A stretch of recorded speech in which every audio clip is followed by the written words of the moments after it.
1994年。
更可怕的是，即便下到海里面，不管是尸体还是活人，也都很难发现其踪迹。随着其他渡轮也陆续赶到现场，不管情况有多么的棘手，救援工作还是要继续的。玛丽埃拉号将打开的救生筏掉入海中，终于从爱沙尼亚号救生筏上顺利接过13人，还有的渡轮拿出了救援滑梯。而幸存者在被救的第一时间都汇报了其他救生筏的位置，这一信息也迅速传播给了各个搜救队。到了凌晨3点05分，第一架救援直升机抵达，开始将幸存者带上岸。后来的直升机干脆降落在了渡轮上，虽然风险高、难度大，但事实证明也只有这种做法效率最高，一次救出了44名幸存者。最终爱沙尼亚号共有138人获救。他们几乎都是第一时间跑到甲板上的幸运儿。一开始他们大概有310人，但后来超过1/3的人都死于体温过低，其余的也全部被淹死了。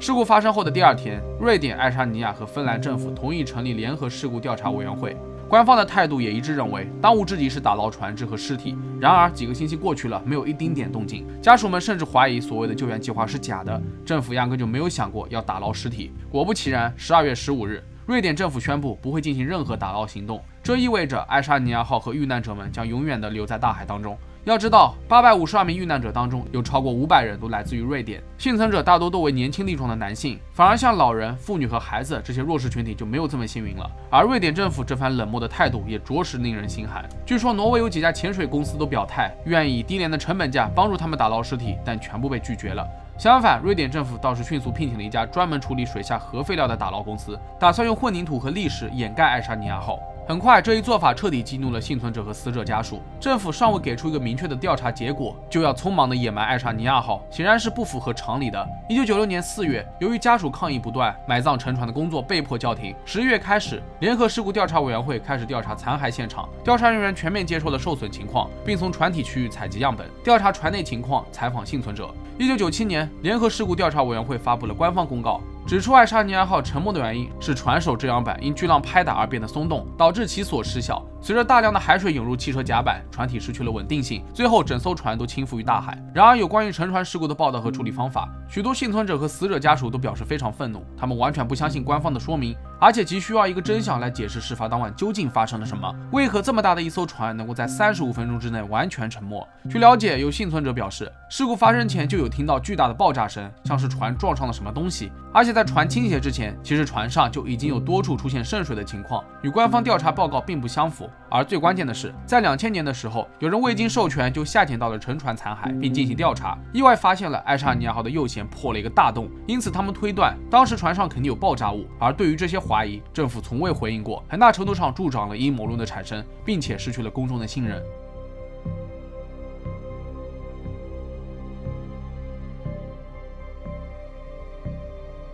而在众多的阴谋论中，最引人注目的就是秘密军事行动。首先，我们要知道，爱沙尼亚在1991年刚刚脱离苏联独立，而且最后一批军队要到1994年8月底才彻底离境。因此，很多人都开始怀疑爱沙尼亚号很有可能被用来转移军事装备，避免海关检查。不过，官方坚称事发当晚爱沙尼亚号并没有运送军用货物，但这又遭到了幸存者的反驳，因为当时有人在甲板上与家人挥手告别时，亲眼看到了有军用车辆被护送着上船。所以，根据这一理论继续推测，在事发时，爱沙尼亚号将苏联的军事技术设备运送到了西方，而俄罗斯政府多次警告无果，于是派出潜艇暗中击沉了爱沙尼亚号。这也解释了为何船体有个大洞以及迅速沉船的原因。另外，还有一种阴谋论涉及到了俄罗斯的特工组织克格勃。据克格勃组织的前成员透露，爱沙尼亚号曾进行过大规模走私货物的关键环节，而事发当晚，船长是知道船上有走私物品的，但不知道实质内容。其实里面包括了海洛因，还有4万公斤的放射性钴。这倒是对应了为何瑞典政府不肯花钱打捞尸体，反而愿意花重金掩埋沉船残骸，让他们永远被封锁在海底。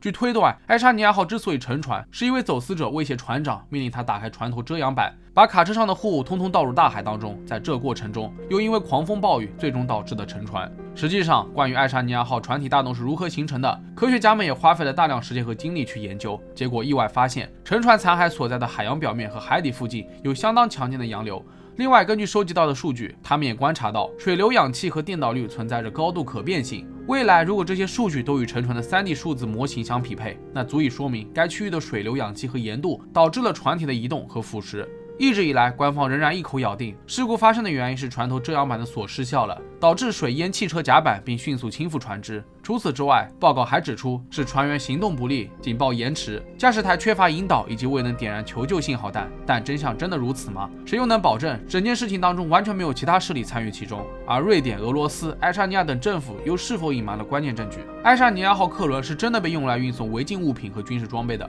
或许只有时间才能给出答案。但不管怎么样，这次的沉船灾难对渡轮的安全产生了重大影响，相关的安全法规和救生筏设计都有明显的改善。只可惜灾难终究会远去，而未来这些谜团是否能够被揭开，又或者会被彻底掩埋，我们只能拭目以待了。那好了，本期视频到这就结束了。各位觉得爱沙尼亚号的沉没事件是什么原因导致的呢？可以在评论区下方留言。如果觉得视频做还不错的话，也别忘了点赞、收藏和关注。我是郑郑，咱们下期视频再见吧。